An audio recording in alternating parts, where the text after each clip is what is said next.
with some offensive creativity. Is wide receiver U still an option in Stillwater, Oklahoma? And if there was a money line on the money down, you and I'd be making money right now. You are Locked On Oklahoma State, your daily podcast on the Oklahoma State Cowboys, part of the Locked On Podcast Network, your team every day.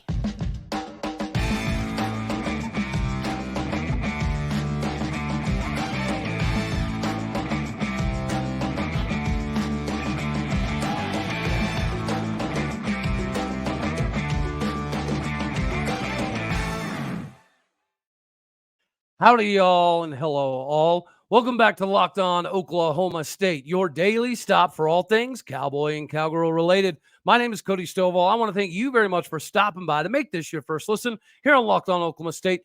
You know we're available on every single podcasting platform, visually as well on YouTube. You can find me personally on Twitter at AllDayOState. Appreciate you stopping through to make this your first listen. You could be anywhere. You choose to be here. Oklahoma State last season had a lot of deficiencies that we found throughout the course of the season. One of the biggest glaring deficiencies that we had was fourth down stops. Oklahoma State gave up 54% on fourth downs. So anytime the other team was marching down the field, they knew that fourth down was a weapon that they could be able to utilize. Furthermore, it hurts even worse realizing that almost 70% of that 54% was in plus territory, which means putting the end to a drive before the ball even gets close enough to the end zone was not something that we were obviously very great at. So last year, teams offensively could game plan on the fact that you can use four downs on Oklahoma State and likely get away with it. Why that happened, who knows? Why we were unable to stop it, again, who knows? But we talked about Arizona State likely, or at least potentially, giving us some different things to adapt to live, because they're a man-to-man team. They have been for a while now. And they did a good job starting the game off in zone. Then they rotated to different kinds of zone looks. They did mix in a decent amount of man-to-man, of course. And then they were very deceptive in the way that they did their switching from cover 2 to man to cover 1. They used some stand-up concepts on third downs. They mixed up their fronts a decent amount. They threw in some stunts. They threw in some twists. They hit us with some delayed blitzes. They thought that they had ways to control the outcome of the game. And kudos to them because they clearly did their homework. One of the things that they were able to do, and you look at the same thing last week with Central Arkansas, everybody thinks that you have four downs against the Cowboys. But right now, this season, teams are 1 for 5. 1 for 5.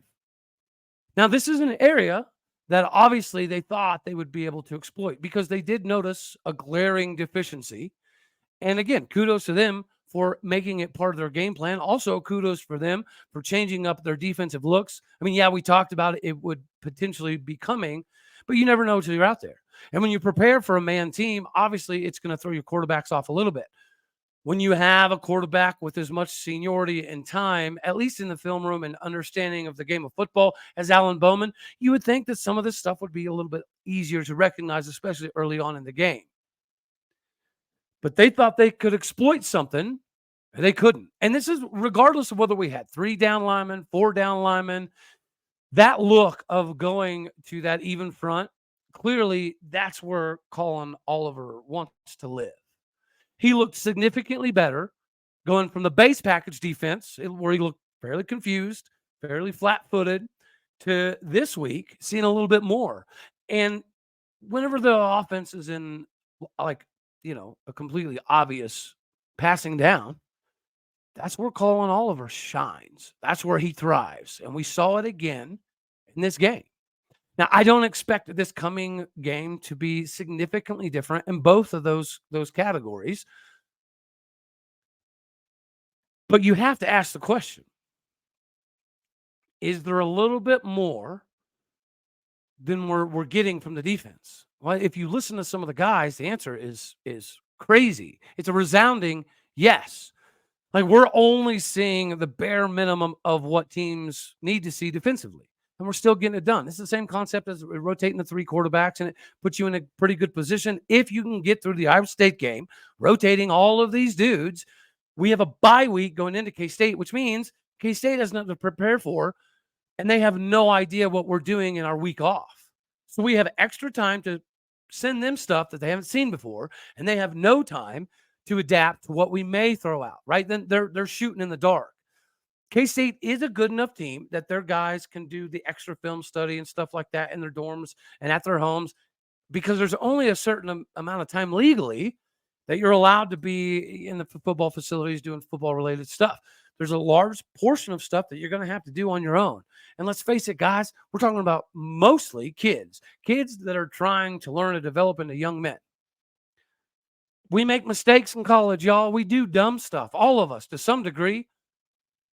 So it's just walking the tightrope of understanding what you have and what it could potentially possibly be. And when you see some of these guys talk about it, they are excited. They feel like they're dogs on a leash, that they're still very, very leashed right now.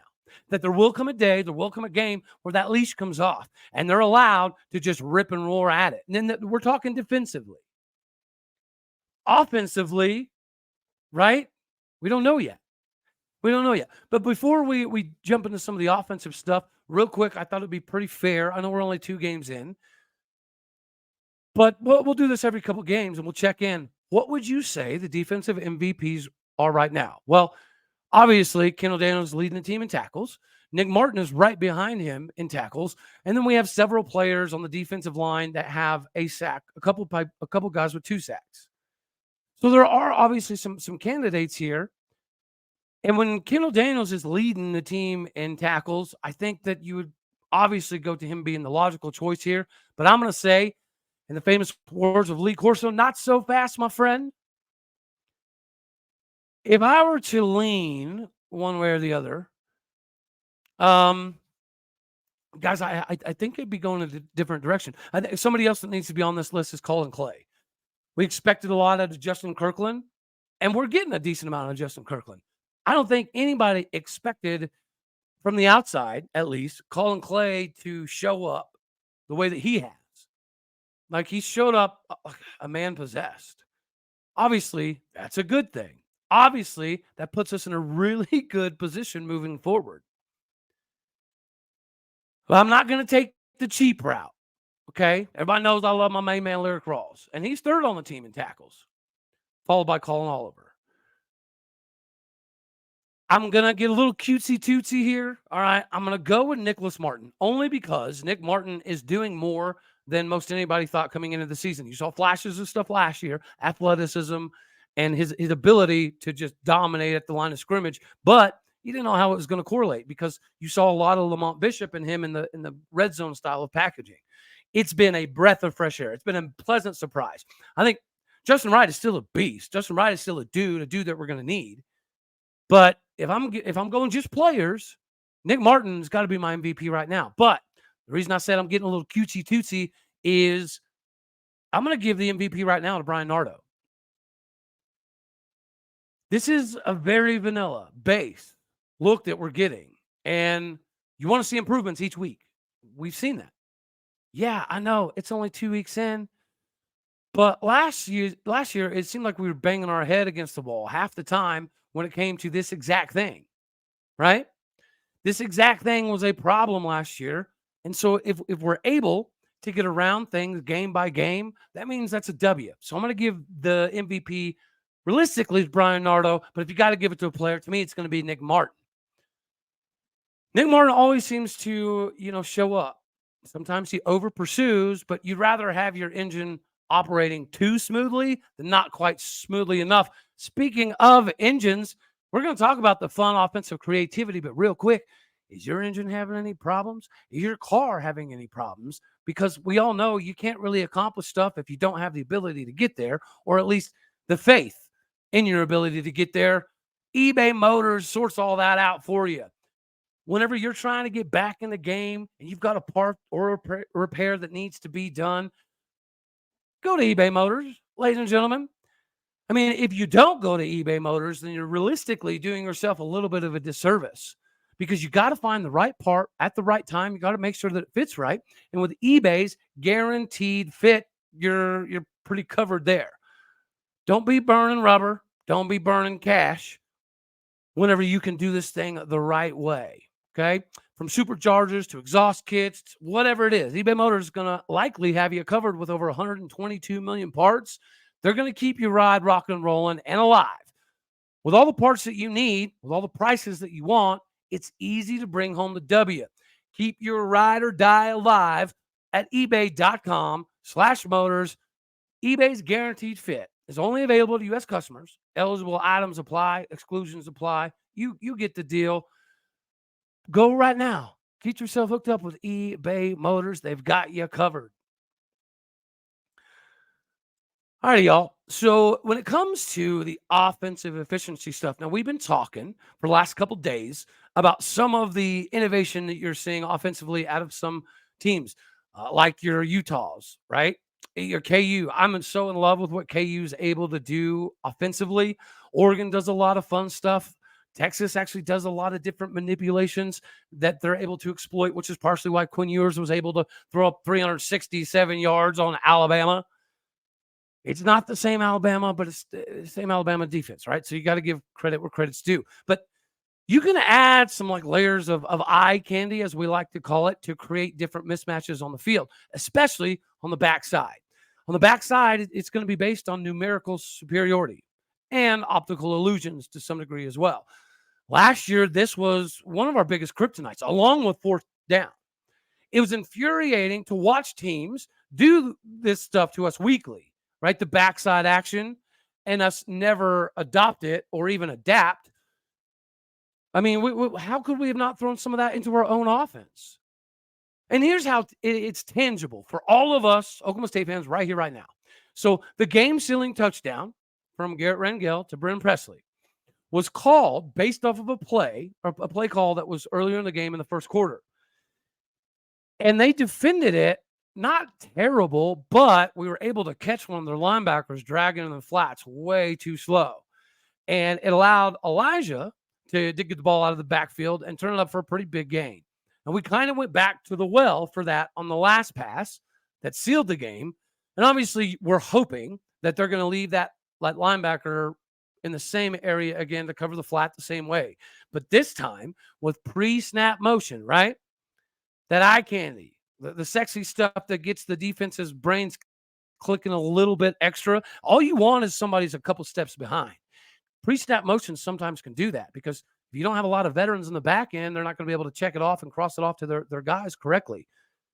But the pre-snap motion here got their linebackers and defensive backs all crossed up.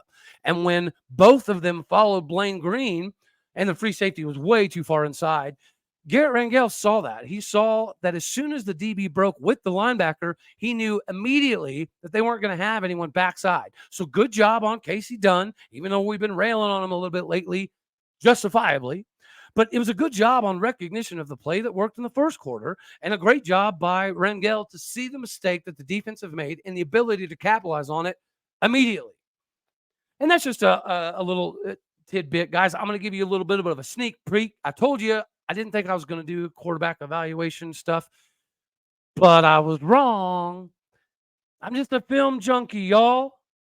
And I've been doing some deep diving, and it's led me to, okay, I am going to do this because, Gundy has said that there's virtually no separation yet. And technically, as we've covered the last couple of days, all three have combined for like an 89% rating, okay? Which you clearly indicates there's not a lot of separation. But after watching the Arizona State game back again, I disagree. I think it's a two-man race right now with a big old third wheel. Now, that third wheel is still a 7-win third wheel, but we've got a third wheel attached to this thing, and we're going to break it down either tomorrow or Friday. But after watching even a 9-minute highlight, I agreed, right? It was too even to make too big of a jump. But I'm telling you, the deep dive dug up a very meaningful delineation. I cannot wait for it. But, okay, I'm putting the cart before the horse. When it comes to the offensive creativity, the question is, are we going to see more of it? And although I would like to say yes, My heart tells me probably not, which is okay. We don't need a crazy, sexy, high-flying offense. It's not what we need. It's not what we've been working on. It's not what our offensive line would prefer. The only reason you're not seeing a more direct path offensively is because of the quarterback competition. You take the quarterback competition out of the equation, the offense is tremendously different. But that's the situation that we're in. So I don't know that if the creativity is going to get a lot bigger, but I do still have a lot of expectations for the offense because you can be pretty simplistic, right? You can be in 22 personnel on a regular basis. You can have a diamond formation. You can have a heavy jumbo set and still operate all over the field accordingly. And we've already shown, maybe not great, but we do have the ability to move the ball down the field offensively. So again, I don't know that we're going to get to a point that we're seeing an overabundance of offensive creativity or innovation like you see out of some of your Oregons and your Utahs and your KUs. But you can still be very simplistic and give enough pre-snap motions and different styles of formations to make the defense stay on their heels. Because if the defense knows what's coming, obviously it's easy to prepare for. We saw it last year. When teams realized halfway through the season that we didn't know how to establish a run game, nor did we have the ability to have a running game, offensively, they took advantage of it. I mean, you started seeing everybody play an iteration of the 3-3-5, dropping 8 men in the box or 8 men deep. Having a light box, we still couldn't run on people. So that's why I already gave the MVP thus far to Bryan Nardo. It's about making adjustments. And Bryan Nardo clearly saw some things last year that needed to be corrected, and they've already been corrected very early on. So when Gundy says we're further along right now than at any point all year last year, that's not coach speak, right? There's some things that, yeah, obviously he says that adds some fluff to the conversation, but sometimes he's dead on. And that was one of them. That was one of those times that he was absolutely dead on. So again, will the offensive creativity come along far enough that we can still have, like wide receiver U conversations? Because it is true. Guys, whether you go back to Dez or Justin Blackmon or even this year, right now, Marcel Aitman, he's still in the NFL. Dylan Stoner's making a go of it. Chris Lacey's still on a practice squad. James Washington's still going to have some abilities. Tyron Wallace is making a name for himself right now. Tay Martin is still on the roster with the San Francisco 49ers. Is it as big and crazy as maybe Ohio State? Nah. It doesn't need to be either. This is Casey Dunn's wheelhouse. Maybe not the offensive play calling, but the wide receivers and the recruiting and the development of wide receivers is still his wheelhouse. So will he be able to get that wide receiver U level of production that we're accustomed to with a better offensive game plan, with a more simplistic approach, with a more running game based approach? Oh, I mean, that's a good question. Another good question that you might have is, well, Cody, why do you not seem quite as chipper today? That's partially because I had a fun little surgery last night. And it's because I put myself in a bad spot, and I don't always, look very far in advance. And it puts me in a bad spot. Guys, Jase Medical is designed to help you not put yourself in a bad spot. See, as dudes, a lot of guys, old school guys, right, we're taught that you don't really need to go to the hospital unless you have a limb darn near about to fall off. Well, I can tell you from experience, ladies and gentlemen, meet Bob. Okay, this is Bob. He's my buddy. Bob is my prosthetic. And the reason that I have to utilize Bob is because I have a proclivity to self-diagnose, as most dudes do. And so for like 2 years, I was self-treating like sciatic nerve pain. Come to find out, that wasn't the issue at all. But I didn't catch it in time. I literally went to the hospital, and It ended up with me not having a leg anymore. And last night, right, another little issue on the other leg. If I would have stayed ahead of all this stuff, maybe I'd know a little bit more. So don't get caught unprepared. Don't pull a Cody, right? We should all be empowered to be able to care for ourselves and our loved ones, especially during unexpected times. Jace Medical is going to handle everything from the online evaluation, licensed pharmacy medication, delivery, and ongoing consultation and care from there. Again, right now, like I can tell you from a medical standpoint, even just from a meds standpoint, the country is crazy right now. It's hard to get stuff. It's not easy peasy. And with storms or shortages or pandemics or the reliance on the crap fest that's China and supply chain issues, we need to be prepared. You need to be prepared now more than ever. Jase Medical is simple. Go online, fill out a form, then go get a prescription. Life-saving medications basically right to your door. The Jase case gives you peace of mind. And if you're not, just hoping and praying to have access to medications in an emergency, Jase Medical will make sure that you have the medications in hand. So save more than $360 by getting these life-saving antibiotics that Jase Medical Plus will get you squared away with. Plus, additional $20 off by using my code LOCKEDON at checkout. So go to jasemedical.com. That's JASE medical.com. Use the promo code LOCKEDON to get your $20 off to get started. Okay? Get ahead of it. Don't pull a Cody. Even though I can still probably beat you in a foot race on my one leg, it's unnecessary. All right, y'all. So now, let's kind of expand upon this. Coming into the season, I think everybody, including me, expected the final emergence of Jaden Bray. Jaden Bray is in that mold of the Des Bryants and the Justin Blackmons and the Tylan Wallace and James Washington. He's in that mold.